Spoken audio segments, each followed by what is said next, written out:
Yeah, good morning, everybody. Welcome. This is Angela Coulter, and Sarah Sieg Evagnoni. bringing you this week's Ascended World Collective Energy Share. So, sorry about the delay. We had a little bit of some kind of weird stuff. I had to reboot my computer and all kinds of weird things. Anyway, so, and I think it has to do with because this stuff is so big right now, this whole like everything, right, since last week. Once we hit that disperse thing. Whew. Oh, I know. Uh, Everything has just unhinged, unraveled, whatever since then. Yeah. Yes. But in a good way, but just very huge. Very intense, especially the last, well, since Friday, I think. Well, I don't know. It's hard to say. What's time? All of last week was quite intense. Um, what did we have? Yeah, Yeah, look, you see, you're yawning, and we didn't even start talking I know. yet. Already. Already. Yeah, so we had the whole thing about dispersing last week. And to recap, so Sarah and I ended up having well, we had several conversations because I think we even had to do like an impromptu share on Tuesday after Monday's thing. It was Was like, it? yeah, it was Tuesday afternoon. We did a share because then we're like, oh my God, blah, blah, blah. I don't even remember what that was about. And Well, then everything got better. And then then Friday morning, we were on the phone talking, and then it was like, there comes a big vomitous, mass of was- stuff. So, so, do you even remember what the vomitous mass of stuff was? yes, that was the disbursement of the energy of when you have a relationship or a dynamic where you feel that you've been betrayed, the trust, someone who's supposed to Oh, have your best interest at heart. yeah. Um, and it, I don't know, I've been looking at it more and more of like again, and we've talked about the codependency, Yep. and and it just seemed to be a new level of that roles or I don't know. It's like Externalization. It was an externalization, I remember. It was like, oh, wait, right? Because when we feel like we've been betrayed, right? So here's the thing. So the pattern was that came up, that's right. The pattern was that came up. Someone who I am working with found out some interesting information that made them feel really betrayed by somebody who's very core to their existence. And you know, um, parent, which, everybody thinks, okay, well, there are these levels, right? You think, okay, my spouse won't ever betray me, but if my spouse betrays me, my parent will never betray me, or my sister, or my brother, or my kid, or something like that, right? And it's almost like there are these levels of, hierarchy of what we believe is and never will happen, right? Because almost like you, an untouchable. right, right.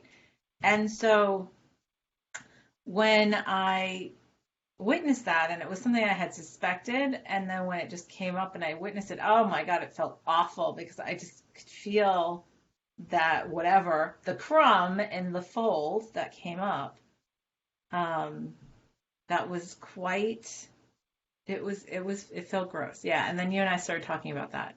That's when because I called you after that.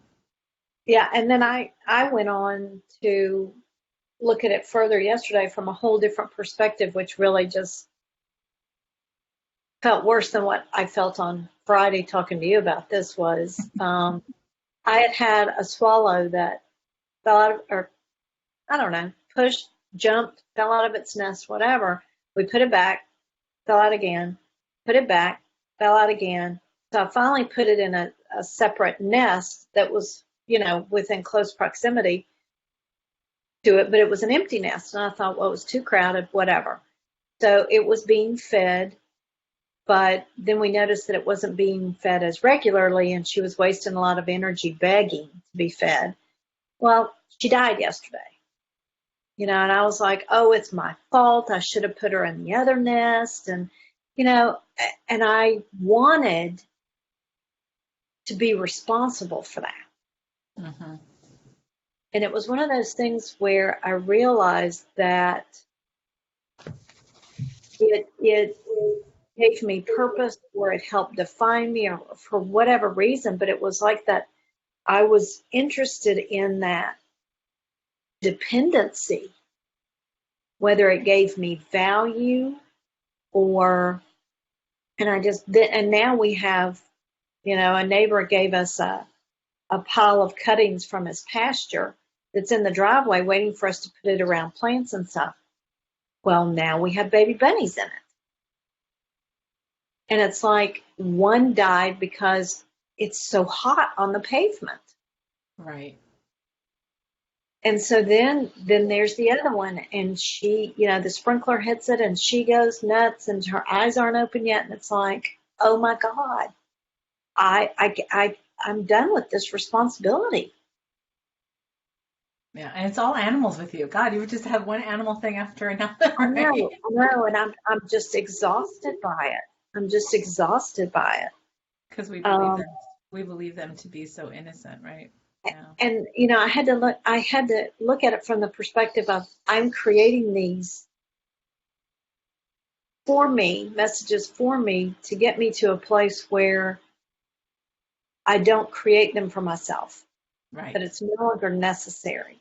Right. Because I feel like I'm betraying them. I could have done this different. I should have done this. If I had only done this. And it's like the bird in the nest. It's like, I didn't get you to fall out. Right. Even though at the very highest level, yes, I did. But, right, because you're the bird too, right? Exactly. But the funny thing is, what we were looking at, the betrayal thing is, right, the parental role. And so in a way, you were taking a parental role and, oh, let me put you back in, oh, whatever, instead of letting it be whatever it's supposed to be, right? Right. And there's that. I didn't want to be uncomfortable listening to it and watching it die, even though that's ultimately what happened. Right.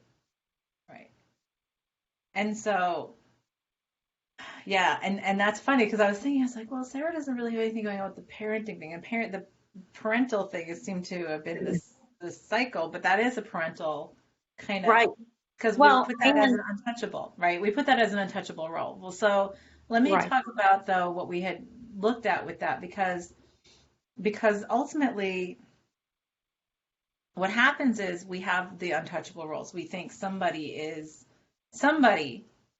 has got to be there to have our backs, right?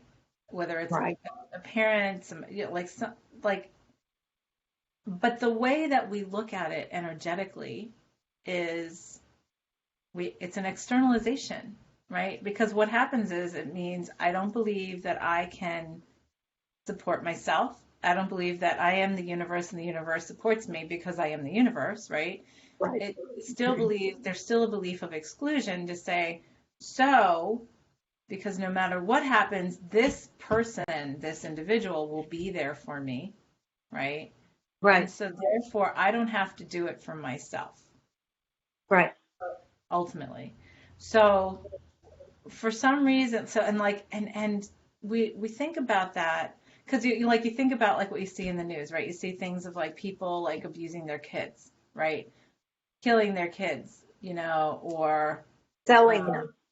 Yeah, right. Or children doing something to their parents or killing their parents or like things like that. Right. And you think, how, like what we think is how could that ever happen? Like that is what do we say? That's the ultimate betrayal, right? Right.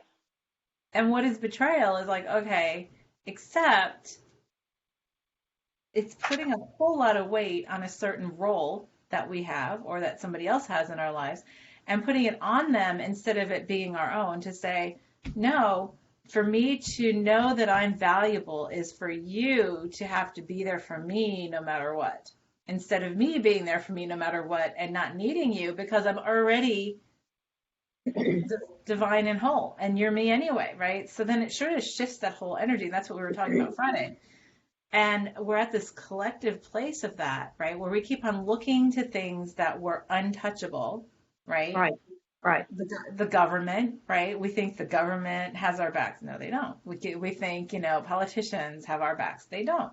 We think, Right. we think our parents, our Or siblings, doctors. our Healthcare. doctors. Oh my God, that's a big one, right? Because how many people are like, oh, it's a default to say, oh yeah, like, and it's like what I did on my podcast last week. It's like, oh yeah, okay, I'm gonna try this, or I'm gonna do this, or I'm gonna go this far, and then the doctor says, oh no, you can't do that. And then we say, oh, okay, well then it's in your hands. Like, and I've watched now two Right. people in my immediate family who died over the years because they put all of that faith in a doctor that did not have their best interest at heart, just because they believed that the doctor was there, to see, to be that support, right? Right. Over Well, their own guidance, over their own like knowledge, or over their own understanding of themselves. Yeah. and if you think about it, you can't be betrayed if there's no expectation, Right. because the betrayal comes from the gap in that expectation and the results. Yes. So, like, getting to this, it's such a subtle thing, but it is such a very core, Oh, like, dependency that we have. yeah, and it's so pervasive. I don't know, it feels really overwhelming to think of Well, letting go of that. yeah, and you can feel it like in here, right? It's like, what, right? The moment is feeling, because, and then, here's the new one, right? The new one in the spiritual world, right? There's, like, people talk about twin flames, right? And oh, blah, blah, blah, and oh, now we're going to be together forever. We made like this whole twin flame reuniting and da da da. And then one continuously betrays the other Right, right, because, oh, but that's a part of me. How can I? But that's the whole thing. You're still externally dependent on somebody else doing something or providing something for you that creates your value, that creates your perception of value. Like saying, oh, well, they would die for me, so that makes me valuable, right? That's an right. externalization instead of like not needing that, right? And something we realized is, I think on Friday we were saying that or maybe it was Saturday, I don't know, brings you to that next level of authenticity. Really pure authenticity. Right, right. Because at that point, there are no expectations, there's no externalization. You know the completeness is within yourself. Yes. Yes. And like, yeah, with you, because you've always been the tender, right? The one who takes care of everything and everybody else. And so it's like, okay, well, I've got right. So you say, I've got through that with people. Okay, well, so let me just throw all these animals in front of me now. Like, Right, I have to just say, nope, it's not my journey. I can't, it's not my choice. right, Yeah. right. And being on the like what is considered the betrayer part too, right? Oh yeah, oh yeah.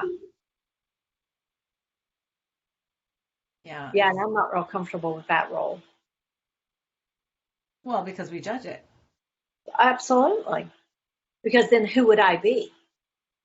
Right. And so like there was several conversations I had last week. I had a lot of really meaty conversations with different clients and students and friends on all of the same topic where it was like, well, right. And the betrayer, like thinking that you have to be what's considered the betrayer is even more tenuous sometimes than being betrayed.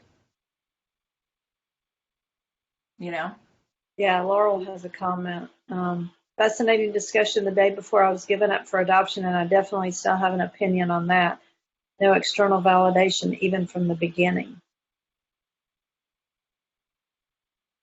Yeah, but even look at that. So look at that, because there's actually something that I had an interchange with a client of mine over the weekend, because so she was not adopted, but no, she didn't know her father, and had a parent said or whatever, and had a decent childhood and all that kind of stuff and whatever. And she's gotten through some tough parts in her life, and now she's married, has a couple of kids, is very happy with her life and everything, and yet she's somehow obsessing about this biological father, because her mom had to do a paternity test years ago, reached out years ago. He didn't want anything to do with her. Well, then she reached out again, didn't want anything to do with her, and apparently he died not too long ago, and then she tried reaching out to like his sister, who's blocked her, like from like Facebook and everything else. And like nobody wants, and she's continuing to try to push it. And I'm like, so I finally said to her, so why do you still need this external validation for something that has never been a part of your reality? Like, why Right. does it matter? And Right.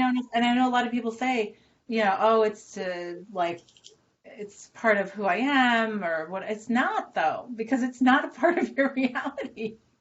I know I have siblings from my father from another marriage that I have never met. I don't know their names. I don't know where they live. And I don't even care, because they've never been part of my reality. It's not something I'm like, oh, I need to go find my siblings. I don't, because I'm Right. pretty happy with where I am right now. So the key is with all that, and there's a lot of that goes on. It's not just adoption, it's all that kind of stuff, right? Where like one parent disappeared, or Right. you're taken into a situation where like, a remarriage and all that kind of stuff. So, but that is another idea of betrayal, right? Because it's like, oh, well, a parent shouldn't give a child up, but it's like, well, except if it was better for the child, isn't that better, Yeah, right? Laurel has another comment. Sarah and I had a great discussion about parental roles when we're young. They do have a role to teach us how to believe in ourselves, except when we choose, many of us, it seems, not to experience this in this life. But it's interesting because today I pulled a card while I was waiting, and I came up with Divine Destiny, Path of the Divine Warrior, and it it fits in with this when it says, the warrior helps you with your struggles and your challenges. And it says, if you think that doesn't apply to you, it says, ask yourself what it is in your life you feel you're fighting to attain or achieve, or maintain. And it's like, that's where all the messages come in. Is it's not what you think it is. It's the essence that you're trying to quell inside you, which is that self-sufficiency, self-love, self-sustainability, self-support. It's not all the external stories that you're trying to create to Right. satisfy that. You need to, the object is to connect with the essence of it, which is essentially what we're saying. Right. Right. And it's to get beyond like the expectation of somebody else having to provide this for you, Right, right? right, It's like being stuck in this, oh, my biological family, my biological parents, or it doesn't even matter, my parents, my siblings, my children. Like, we put so much, and it was somebody who I had a whole discussion we were going around in circles last week about, being a parent, and the perceived betrayer, right? In terms right. of pursuing a divorce because it was unhappy, like, and it was done, and I'm just like, except, you know, if you're doing what's right for you, then your kids learn to do what's right for them, Right. right? And sometimes it hurts. And I know some people, because we always have expectations. There's so many layers of intertwining expectations, right? So, Well, like, and then you add in judgments that you've gleaned from. Like, I know I was the youngest of four kids, and it was like all I wanted was my mother's attention, and I was very judgmental of her for not getting that attention. So how could I possibly neglect anything when I judged her so harshly? if Right. I'm finding I'm doing the same thing, that same level of neglect. Right. And it's like I I had the opportunity to develop that self-sufficiency Mm-hmm. from the get-go, and I chose to use it as a judgment to propel me down these rabbit holes of Right. taking on responsibility for everyone and everything. Well, and then that's the whole, Ugh. like, I know, right? And then that's that whole thing that we've had this discussion about with for, oh wait, I'm just gonna, it's like flying away just as it's coming through. Uh, Repeat what you just said, the last part. What was it connected to? Oh, what I've It's the belief that we have to have lessons through suffering and or being propelled through suffering or lack or whatever. And so so the thing is, if we start our life that way, right? I mean, because I did the same thing, right? I was in this really weird situation where in public I was doted on and suffocated, and in private I was like abused, neglected, and criticized all the time. Like it was like, you know, and so and yet I was very neglected and left alone as a child. So when I became a parent, I decided, oh, well, I'm going to make sure that I'm I happy with who I am and that I'm there for my kids, right? right, right. And that it's a different situation. Well, then at This some must be point, huge. Both my animals are trying to get out of the room. they're like, let me Let me go open the door real quick. out, no! No.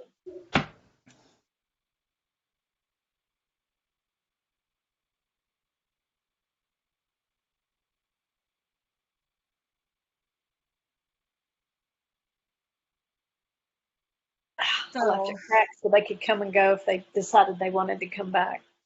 yeah, so, They were like, I'm out. I'm yeah, out. yeah, this is feeling gross. You're not Yeah. going to take care of me anymore. I'm out. But yeah, and you're right. And so at some point, though, at some point in the middle of all this, because, when I decided to leave corporate, right, um, 13 years ago, it had nothing to do with my kids. It had to do with me and like wanting to start a new business and all that kind of stuff. So I'd had a very successful career, was very, and all that kind of stuff. And it had nothing to do with like,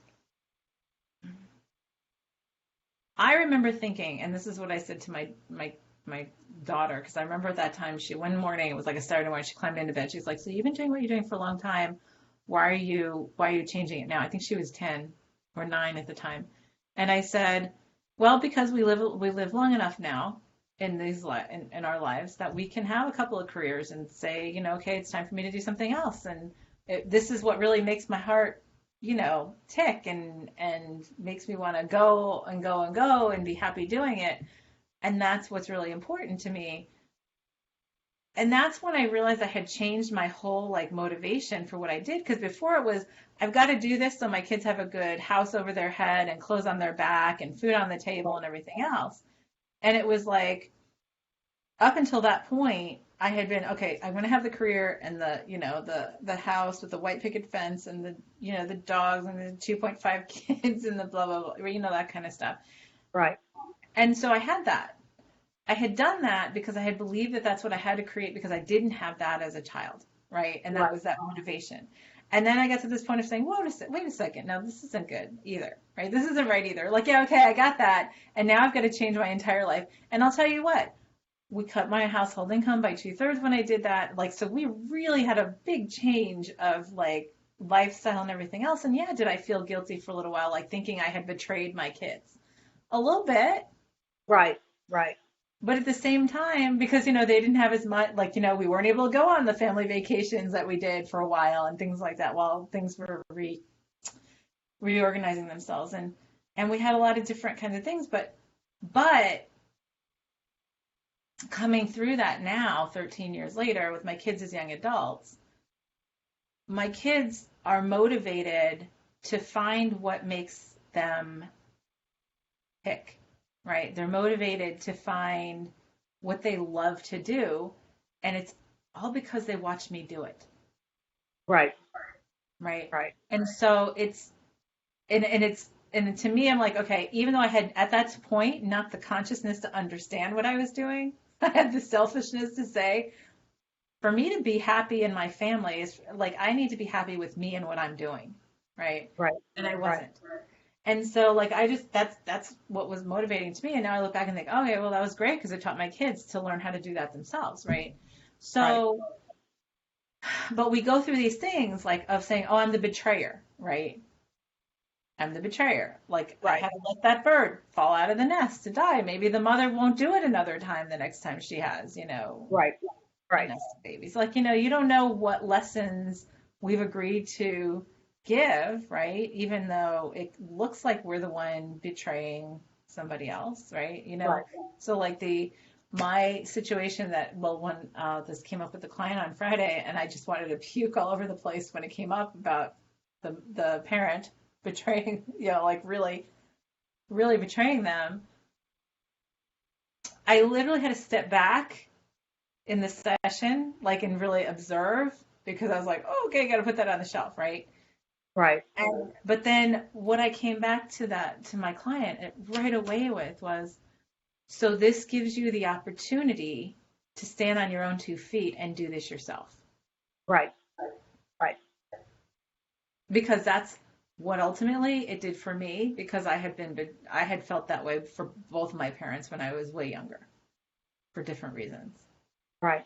And that's what it caused me to do was to learn how to stand on my 2 feet and be like, you know what? I don't need you. I don't need you to be that, dependency kind of thing. Mm-hmm. So yeah. And the thing is, okay, so as we're shifting these whole like, yeah, I can do this. I can do my lessons from a place of love and joy. It's for us to let go of the crumbs that say, okay, well, I have to have this kind of relationship. I have to have this kind of dependency. I have to have this externalization of who Right. I am and value who I am based on whether I'm betrayed or betrayer. That's a judgment to let go of, right? Well, and when I found myself looking at this, and it was like I found myself continually having to remind myself because this might have been a crumb, but it was a crumb I had based my belief as this existence on. And it's like, wow, that is every thought, every action, every word, every essence of me was based on this that now is shifting, and it's very disorienting, very um, challenging. So it's It is because it challenges everything. It challenges every little like part like you had said a couple weeks ago with the bunny and the mower, right? Which is it challenges things that you thought you had. Oh no, I got this. I can put this on the shelf. I don't have to look at it, right? Because I'm a right, good person over here, right? So now right. you just keep on throwing in front of yourself, I right? know. It's like I don't want to leave the house. I don't want to go outside. I don't want to hear anything. I just want to isolate myself. And it's like that's how loud I've had to get these lessons to these messages to get to jolt me out of where I am. And to move on, right? Like Right. just okay, yeah. So the baby bunny's got into the cuttings, but you need to use them, and that you can move them, they'll move. Yep. Well, I keep saying, "Oh, Mom will move her tonight because we found her," and she hasn't.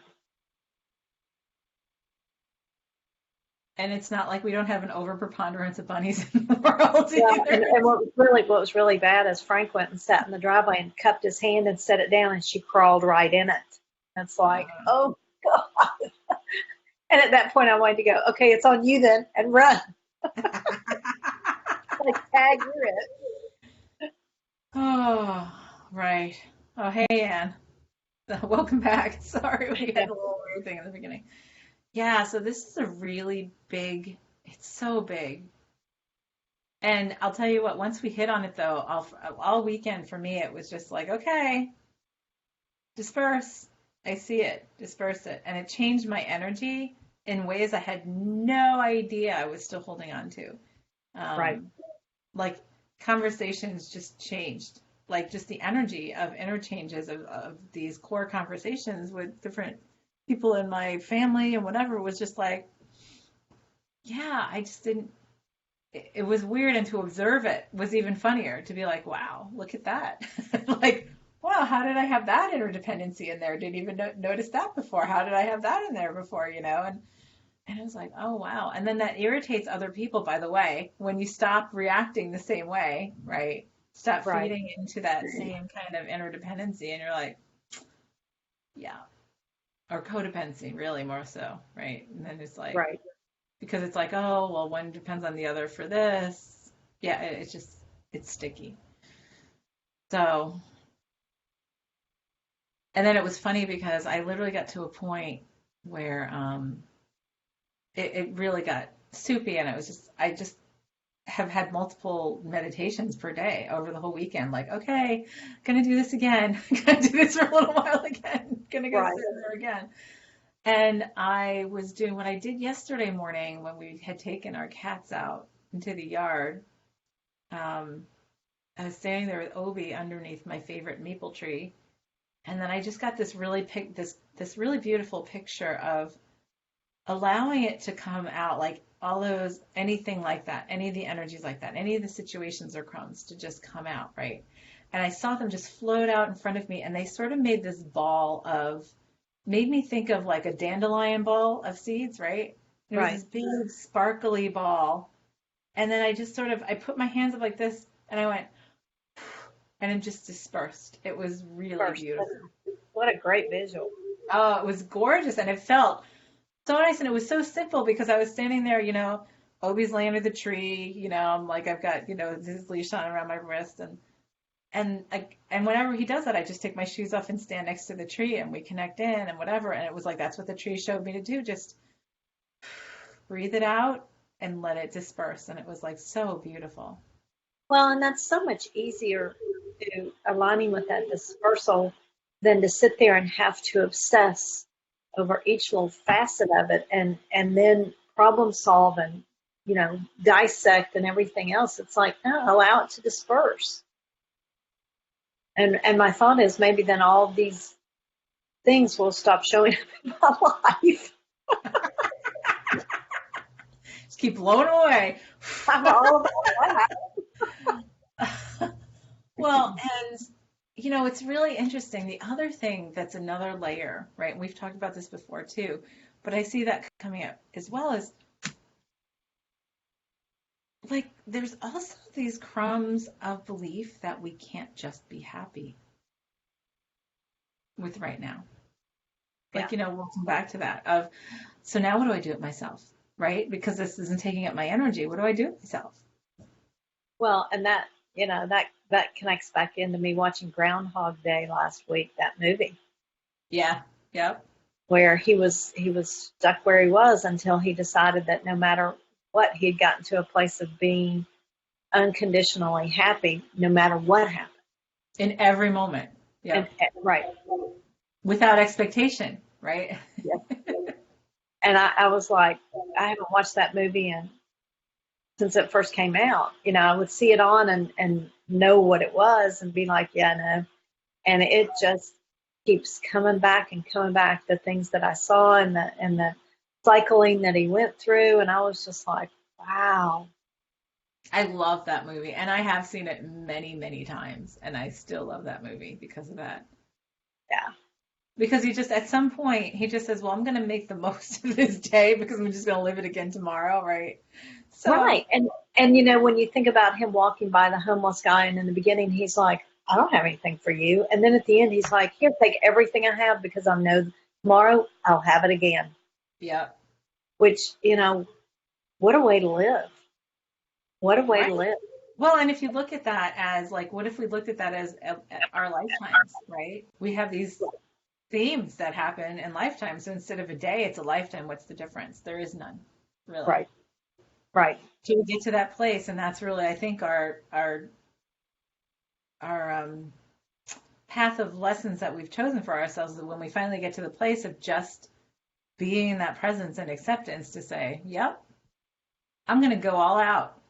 I'm jumping off the cliff, 100%. I'm going to be present in every moment because I can just come back. I can do it Right. again, and I Right. can do it differently because there's Right. so much freedom in that. And it's the same kind of thing when we say, when I stop putting all this like weight on other people to be there for me, right? To have my back or whatever, whether it's our families or friends or whatever, when we stop doing all that too, then we are allowing ourselves to be completely present because then we don't care. Then we're not, I mean, not don't care. You know what I mean though? Like then we're fine with it. We're just fine with it. Right. Right. And then we can accept everybody else's path, by the way, because when we can not expect anything from other people, we can just look at Right. their path and be like, love you, and I just honor your path as it is. Absolutely. Right. Which is what I kept seeing with the animals was like, I'm actually creating problems. And so me releasing this, dispersing it, allows them to have much freer path and journey, Yep. Yep. not enmeshed and embroiled. Me. Wow. And it makes things so much simpler. So, you know, Right. what many say to me is like, well, then what about people? Then they get mad at me or whatever. And I'm like, right, because they might, because they still want that codependence. They still want that externalization, which is then the expectation that you can be a betrayer, right? That Right. you could let somebody down, but that's their choice. It's not yours. Right. And when you come at things from a place of love, truly from a place of love and guidance and presence, there is no there's no judgment, there's no expectation, there's no whatever. It takes you to a new level of I'm just here because I'm guided to be here. I'm just here, Right. and you're me, and you're me, and I'm me. So like, why would I not? Like we just came full circle to like where we were, you know, or talked about years ago. Is like, this is here. This is me, and you're me, and I just honor your journey as Right. you, and whatever our interactions take us through, that's great, and then we can move on, no matter Right. what that looks like. Right. I was thinking about that watching. So I watched Stranger Things last week, this latest season, and and I was thinking about like situations where you get into like, and you watch in the movies, right, where somebody tortures or harms somebody else for their Right. own purpose, right? And then I was being observant to that to say, well, what do we do when we're like, first of all, do we create situations like that anymore when we stop participating in them, right? Right. I would think that circumstances may conspire to look like that, but it's not seen What the it same. looks like. Yes. Yeah. Laurel says, how do I betray myself? If it's all unfolding as I planned, does betrayal exist? Well, no, but betrayal is a judgment too, right? Right. Exactly. It's just a judgment Right. because it's a judgment based on expectations that were not met. Right. Exactly. Yeah.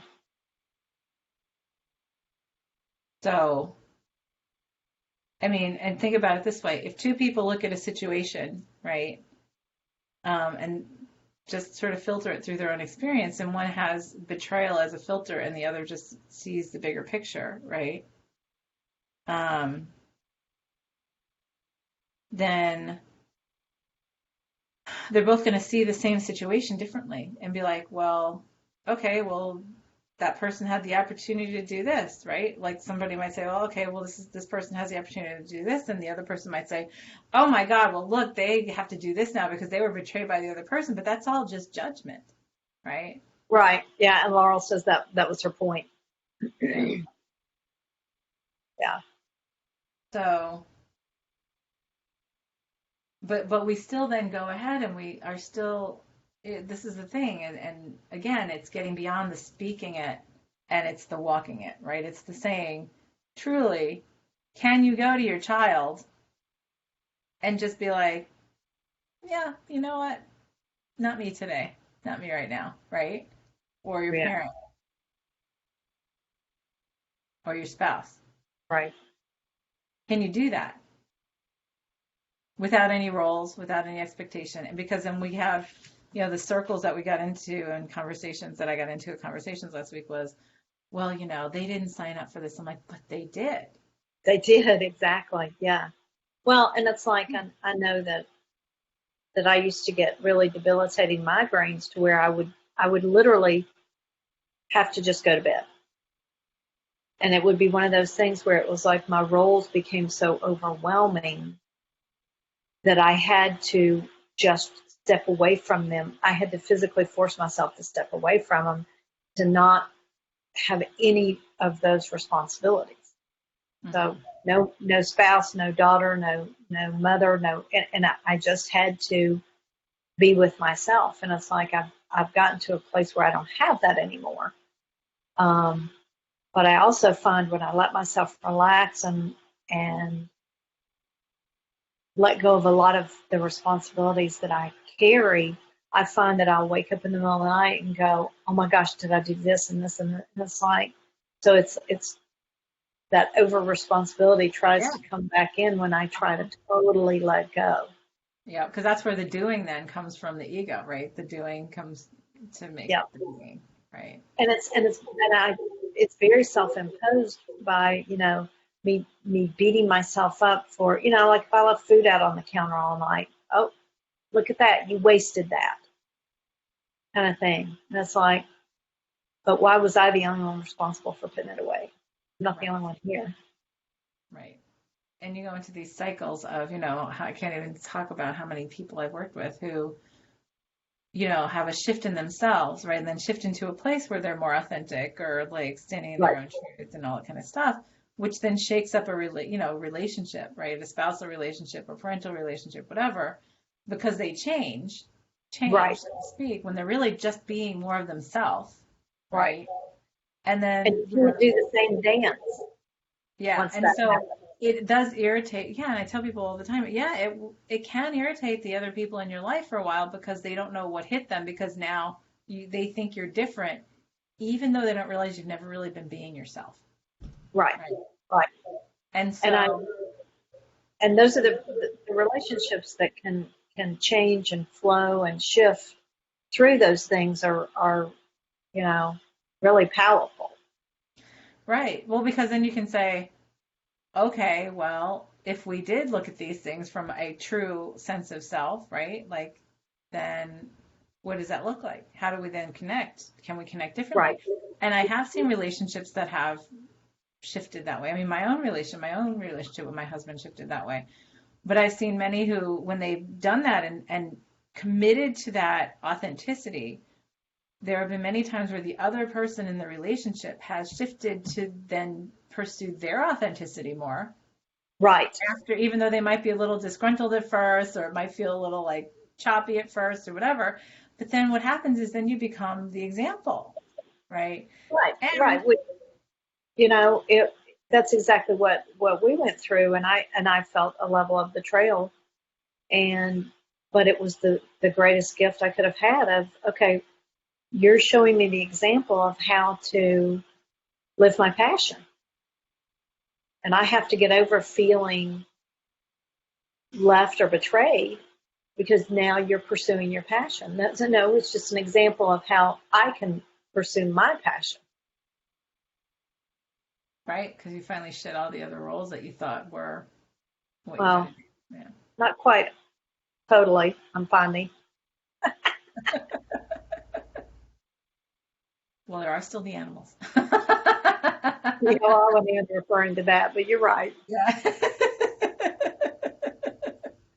But yeah. So, but and then there are plenty of situations that it doesn't work out because one can't be authentic to who they are. They can't look in the mirror and love themselves, and they can't, accept themselves for who they are or whatever, because they then depend on the other person to create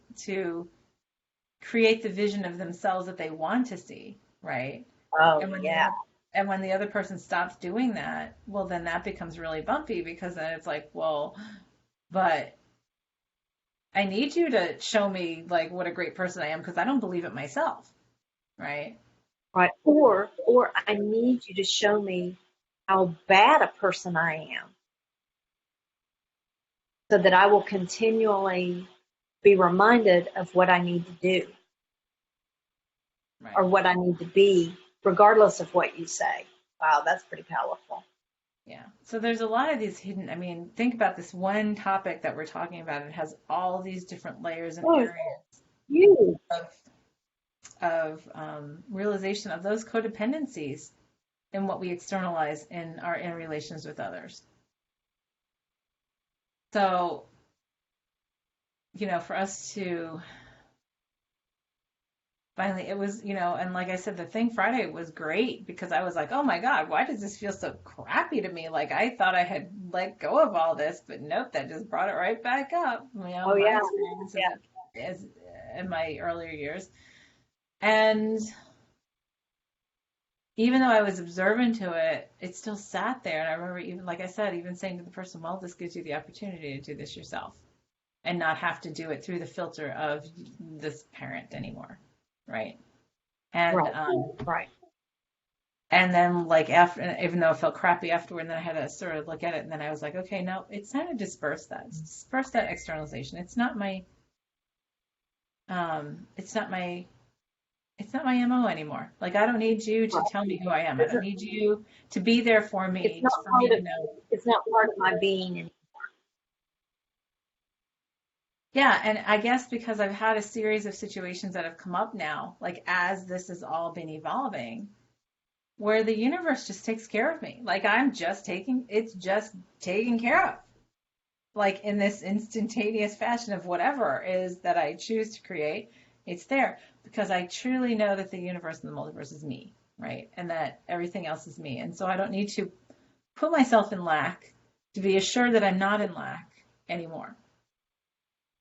And the more we do that, the more it's just like we just put, oh, look at that shutter. First, I get this huge yawn, and then this shudder, and I've got chills. It's like, wow, Yeah. And big so shift. it is a big shift. And collectively, for us to get through this, I mean, think about that. Like I said, think about like the dependence we put on doctors, on politicians, on the government, on institutions. Oh, look, and I even have my sound down, I thought. Oh, well. Yeah. So, So, like banking, what was that? Yeah, the bank, bank. like, yeah, Yeah. you said institutions, and I immediately thought of the banking industry. Yep. So,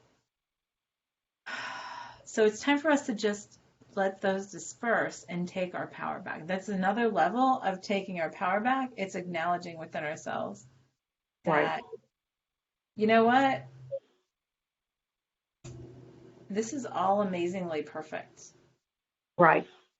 And Well, I can create whatever I choose to create, and I can trust that it's going to come together, and I don't have to have somebody else have my back for it or whatever. Just know that it's going to happen. Right. well, and having discovered the tool of the intention for dispersing really makes this flow so much easier. Yeah. So you can address each little thing as it comes up by just like you said, just allowing it to disperse. Wow, perfect flow. Yeah. Yeah, and then it makes me think of that thing, like I said, that I saw when I was at the tree the other morning, and it was like the big, dandelion ball, and it was like this Absolutely. beautiful dispersal and just like light and airy and easy. So all of that, and for us to be able to see it, because that's the other thing is like I saw other things. Somebody posted up on the Trinity page, practitioner page, about something that's going on, and it's like, well, yeah, this is a problem you've been having repeatedly for a while, and only different things are only helping for so long, and then it's coming back Right, because there's obviously still something that's still being held on to, right? So it right. goes back to that dispersal of like allowing it to come front and center. Well, yeah, and we get ourselves like ill, we get ourselves into, caustic situations right away that are very emergent, right? so Right. that we can finally look at it and just say, you know what, disperse. We do have that power. Right. Dispersing. I'm done. I'm done and I'm accepting my own power.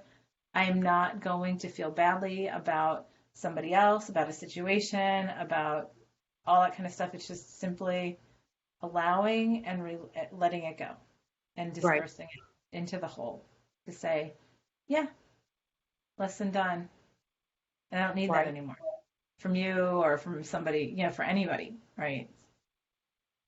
And that's so freeing. It really is. Yeah. And by the way, we still know what to be and how to be Right. Right. without all that, that we can remember that and that it's fun and that we enjoy it kind of thing. Right. And that clarity comes through louder. That remembering. Yes. Oh, that feels Oh, good. that's fine. Yeah. All right. Well, let's go and do that. Right.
Wow, I could have stayed out there all day.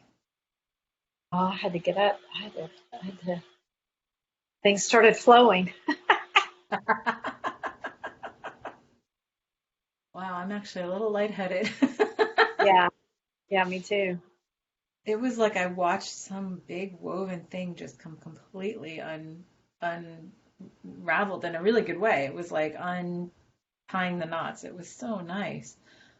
Oh, at such a different level. Right. I saw, I felt like I was observing myself and I saw myself in that role that I was projecting myself into, but more like a puppet. It was like I saw the strings cut and all the little pieces fall down and I gathered them up and they looked like bones. And it was like I felt so sad and oh this and that and I was like, no, that was a journey. And I just kept sending it love and it was like I just sat and until they like turned to sand and then just I obviously couldn't hold it anymore and it all just flowed through and I was and I mean it was like gotta go to the bathroom. I saw a lot of things, but I just don't even remember what they were because I went to such a different place. And it really was a wholeness, like this feeling of unknotting so many things. And as Right, all those things unknotted, I could just watch them fall into place because being knotted prevented them from being in place. right. That was Mm. really nice. And I saw that for me, and then I saw that for us, and I saw that collectively. It was just like this concentricity, and that's why I felt like I went so far out there because I was like, wow, talk about a domino effect. Right, right, right.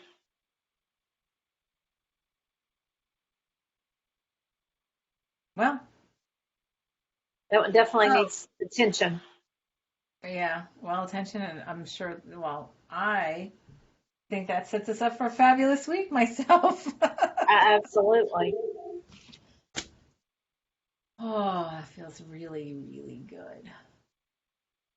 All right. Well, let's see where this takes us. Right. Thanks everybody for joining us. We'll see you next week. This is Angela Coulter and There's Sieg Evan. signing off for today's Sunday World. Have a good one.